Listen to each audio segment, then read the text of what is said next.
Bgmi. It's never over when Zuxxy's involved. This guy is giving.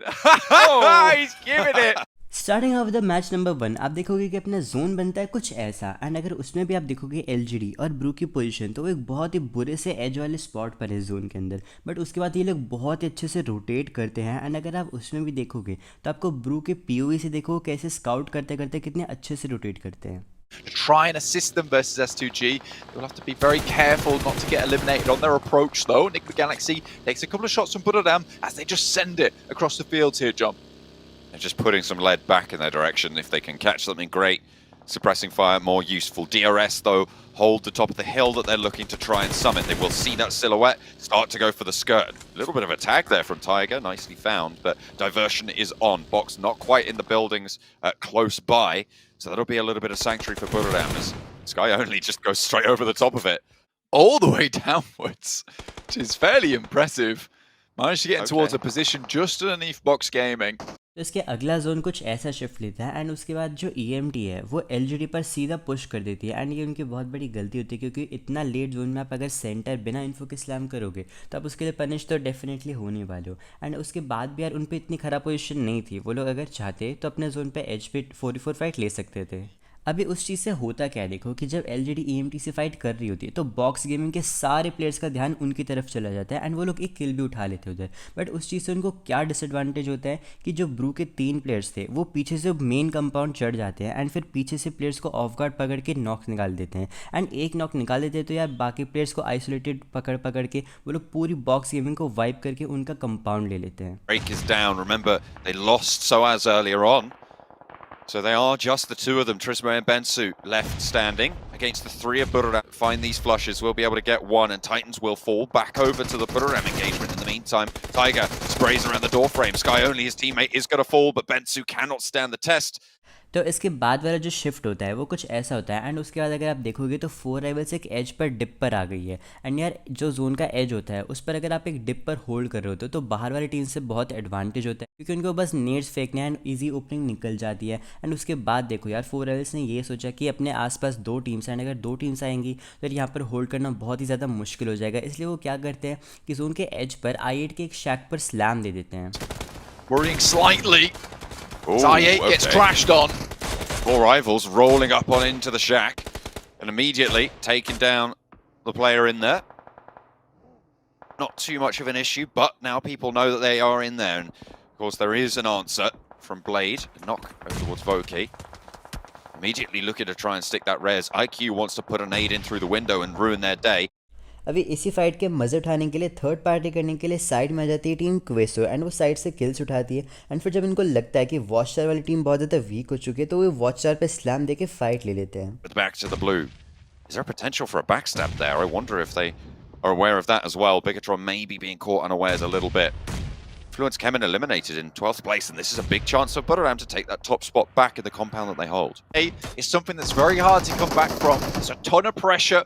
Only 5 matches to go after this. Team Queso looking for the final member from i8. अभी यहाँ पर देखो 4 rivals वाले एक बहुत ही बड़ा blunder कर देते हैं। तो जब टीम क्वेसो फाइट ले रही होती है i8 से तो ये लोग क्या करते हैं कि रोड के अपनी वाली साइड ही 2 बंदे कवर लगा करके रुक जाते हैं एंड फिर ट्राई करते हैं कि टीम क्वेसो का जोन काट देंगे। बट ये बहुत ही ज़्यादा गलत अप्रोच है। उन लोग को एक्चुअली रोड के इस साइड रुकना था ताकि जब टीम क्वेसो रोड क्रॉस करती तो ये लोग पीछे से मारते एंड शैक वाले बंदे आगे से मार करके बिल्कुल ही सैंडविच कर देते टीम क्वेसो को। और फिर होता क्या है कि इन्हीं की फाइट की इन्फो लेकर के एलजीडी ट्राई करते कि वो लोग इनको थर्ड पार्टी कर दे। तो एलजीडी 3 बंदों को आगे भेजते हैं एंड एक बंदे को पीछे रखती है कवर के लिए। बट होता क्या है कि एलजीडी जब आगे जाती है तो वो ओपनिंग पे निकाल लेती है, बट उनको पीछे का ध्यान नहीं होता है एंड उनको एक बिल्कुल ही छोटे एंगल ब्रू से पड़ जाती है एंड देन वो सैंडविच होकर के मर जाते हैं वहाँ पर। और फिर इन्हीं के वीक होने का फ़ायदा उठा लेती है हिल के टॉप वाली BTR एंड वो कर देती है इन पर push. Looks he's got such an important position in this engagement, but Liquid's been laid down this entire time. Finds at least 1 knock here, but Jem Foster incredibly low as well. But Luxy does come in clutch, holds them back up inside the building, which is right on the edge of the blue here, John. Was quite a jump up on those tables. Can Bigatron put a dent in that?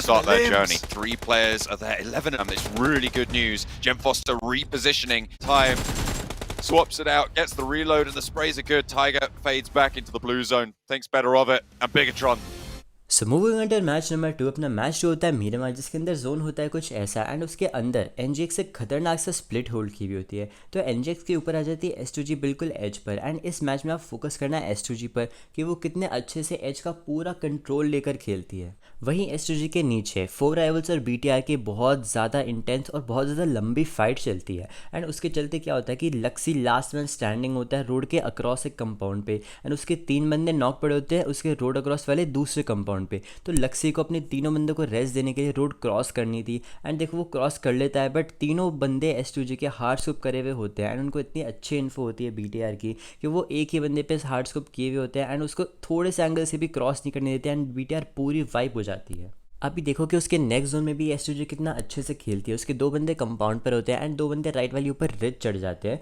ताकि वो एनजिक्स के सारे kills उठा पाए, because एनजिक्स पे बहुत ही tough zone होता है, उनको हाई ग्राउंड से नीचे जोन लेना होता है जो कि बहुत ज़्यादा मुश्किल होता है। एंड अगर आप अभी लेफ्ट साइड वाले जोन की तरफ से देखोगे तो इतना दूर है एस2जी कि उनको रेंडर ही नहीं होगा, इसलिए वो सेफली वो रिज पर खेल सकते हैं। Total. GT up to 5 eliminations as they start to ring the valley with bullets. On their descent, just Lord remaining. And Newsy nearly gets the hold. सो अपना राइट वाला एज क्लियर कर लेने के बाद ये लोग सेंटर वाले हिल पर गाड़ी लगा देते हैं एंड ट्राई करते हैं कि राइट साइड जो बंदे हिल के नीचे खेल रहे हैं एंड अपने हिल के नीचे जो बंदे खेल रहे हैं उन सब की किल्स उठाएं, एंड बस अभी ट्राई करें कि जितनी अच्छी पोजीशन ला सकते हैं और एज का जितना अच्छा कंट्रोल ले सकते हैं वो लें, एंड कैजुअलिटी बिल्कुल ही अवॉइड करें। Between them and Buradam. Again, it doesn't always work out in their favour, but that's Pmgc. Certainly could. Them adding to those points totals. But they'll have to move further. Mad Bull spotted. Pmgc. He knows this player's looking for it. Excellent headshot coming through from Hamzy. Just need to squeak further forwards if they can. Effect spotted. You've got to imagine he doesn't last too long. That comes from Hamzy. Eye on how quickly LGD can find these shots towards them, but Zuxxy makes a terrible mistake. Positions here. Silas and Hamzy. तो जिंदा ये भी हैं and सामने वाली teams भी हैं, but अगर आप देखोगे तो सामने वाली टीम्स बस सर्वाइव करने की कोशिश कर रखी है पिन होकर के, बट ये लोग सर्वाइव नहीं कर रहे। सिर्फ ये लोग पूरा जोन का एज का कंट्रोल ले रखे। अगर आप मिनी मैप में देखोगे तो कितना ब्रिलियंट 2-2 का स्प्लिट कर रखा है इन्होंने। Where it ends for R8, Prestige down, ID7 taking a lot of damage, suffering heavily. There is a crossfire there coming through from SK Tom, but it is swept aside. However, damage was done, and R8 pick up another point. 10 elims, 4th place. Some of the best performance we've seen so far from the squad, but we're back on board with S2G and LGD. The battle for the 3rd place spot, blank both teams alive deep into this circle.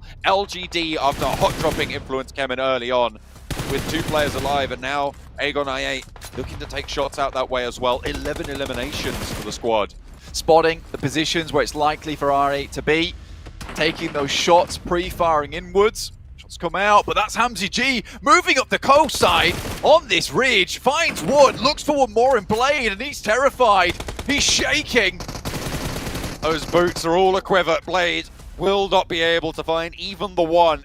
तो अब चलते अपने match number 3 की तरफ, जिसमें जो central area होता है सेकंड जोन का वो होता है फार्म, एंड जब सेंटर फार्म होता है तो सारा का सारा एरिया पूरा क्लस्टर्ड हो जाता है एंड सारे के सारे कंपाउंड्स टेकन हो जाते हैं। मैप को अगर आप जूम इन करके देखोगे तो एक सिंगल कंपाउंड भी ऐसा नहीं बचता ये जोन क्लोज इन होने के बाद कि जिसमें बंदे ना हों। तो पिछले 3 दिन जितनी भी टीम्स खेली हैं वो सेंट्रल ओरिएंटेड ही खेली हैं, एंड जब जोन ऐसा गया उसके बाद में तो ऑब्वियस सी बात है टीम्स को समझ जाना चाहिए कि मैक्सिमम जो फार्म का एरिया है उसी पर क्लस्टर बना होगा। अभी आपको मैप देख के ये ज़रूर लग रहा होगा कि यार इतना ज़्यादा क्लस्टर कैसे, अब ये टीम्स को जोन कैसे मिलेगा, बट आप देखो कि जब इतना ज़्यादा क्लस्टर है तो उसकी ये वजह है कि जो 60% जोन का एरिया है वो तो पानी और ब्रिज ही है, तो फिर टीम्स के पास इतनी जगह ही नहीं है खेलने के लिए। तो यार जितनी भी जोन के बाहर वाली रेड एरिया वाली टीम सभी हैं उनको जल्दी से राइट रोटेट करके मिल्टा के अंदर घुस जाना चाहिए, बिकॉज अगर राइट पर स्क्वाड होगा भी तो सिर्फ एक स्क्वाड होगा जो कि मिल्टा के बिल्कुल एक्सट्रीम लेफ्ट साइड होगा एज पर। तो अभी आप देखोगे कि R8, बॉक्स और ENT ये तीनों ही बिल्कुल क्लस्टर के लेफ्ट साइड एज पर फंस चुके हैं, एंड जब अब जोन ब्रिज पर आएगा तो इन लोग के पास रोटेट करने का ऑप्शन बचेगा ही नहीं कुछ, तो इनके पास सिर्फ एक ही ऑप्शन बचेगा कि उनको अपनी जो स्ट्रेट एरिया वाली टीम है जो कि जोन के बिल्कुल सेंटर में अच्छी जगह पर है वहाँ पर उनको फाइट लेनी पड़ेगी। अभी एक और जोन के बाहर वाली टीम जो कि 4 राइवल्स थी वो भी एक जल्दी से बोल्ड डिसीजन लेकर के सेंटर वाले एक साइड के कंपाउंड पर गाड़ियाँ डाल देती हैं एंड वो सिक्योर कर लेती हैं, एंड उसके बाद वो नीड से सामने वाली इन्फिनिटी को भी वाइप कर देती हैं। ये देखो उनके लिए कितना ज़्यादा बेनिफिशियल होता है एंड जोन में। तो अगर आप नेक्स्ट जोन पर फोकस करोगे तो S2G के दो बंदे बिल्कुल लेफ्ट साइड एक रिज पर हैं जो कि जोन का एज है, एंड वो लोग पीछे से जोन के बाहर से बिल्कुल ओपन है, एंड कोई भी उनको पीछे से आकर के बैक स्टैप भी कर सकता है। एंड एनजेक्स वही सोचते हैं कि हम लोग पीछे चले जाते हैं S2G को और बैक स्टैप करके उनका जोन ले लेंगे, बट S2G इतना क्विक डिसीजन लेते हैं, इतनी स्मार्ट टीम है कि वो उनके पीछे आते ही सामने निकल जाती है, एंड देन एनजेक्स का देखो कितना अच्छे से जोन काट देती है। तो अभी स्टार्ट होता है अपना सैंडविच गेम। तो अभी आप देखोगे कि DRS जोन के सेंटर में है एंड इन्फ्लुएंस और I8 उनके आगे और पीछे हैं। तो अभी देखो वो बहुत बुरी तरीके से सैंडविच होती हैं, एंड देन 4 राइवल्स और I8 मिलकर इन्फ्लुएंस को सैंडविच करते हैं, एंड देन S2G और 4 राइवल्स मिल करके I8 को सैंडविच करते हैं, एंड देन लास्ट में इनकी फाइट होती है 2v2। Proceedings, Ray Z rolls on down, DBS on the back of the buggy and bumps them, knocks them for 6, and S2G team up with 4 rivals to take down the remainder of the players from Aegon I8, and now Hamzy lines up the spray. You're not getting away from this dog of war. Appy, last standing for 4 rivals, making his way over to Pemburu. But S2G mounting up for the final push here. Hamzy rolling along the coastline, but it's not even going to be there. तो अब बारी है BTR Zuxxy के खतरनाक से 1v4 और उसके controversial reaction की। Be the first to go in, but Liquid already fallen. Zuxxy spots the players flooding on in. The ground floor on the hold for Gen Foster, but he's fallen, and now it's all down to Zuxxy. Needs to get the reload from the UMP, and we'll be able to stick it as well. Bigatron going low, and we'll be able to find 1, 2, 3. Zuxxy's lining him up. Needs to push hard now. Dig deep for Bigatron to stay alive in this game. They've done enough to secure their survival spot, but that was an excellent lineup for Zuxxy. Popping a heal. The reses are being allowed to come through though for the 4 rivals. You can't let them go with this. Pops out, goes for the spin, on the swivel, gets 1. Needs to be have the wherewithal to turn it around and will find the shots. Zuxxy lines up with a 1 versus 4 against 4 rivals. What an unbelievable result from him. We didn't get to see the majority of that fight, but down the stairs, pulls out the UMP. It's never over when Zuxxy's involved. This guy is giving, he's giving it on the camera. You gotta love this guy. I mean, he's got a lot of personality. So I hope आप लोग को ये वाला analysis भी पसंद आया होगा। अगर आपको पसंद आया तो वीडियो को लाइक कर देना, अगर आप नए हो चैनल पे तो सब्सक्राइब कर देना। इस वीडियो के लिए इतना ही, मिलते हैं नेक्स्ट वीडियो, तब तक के लिए बाय।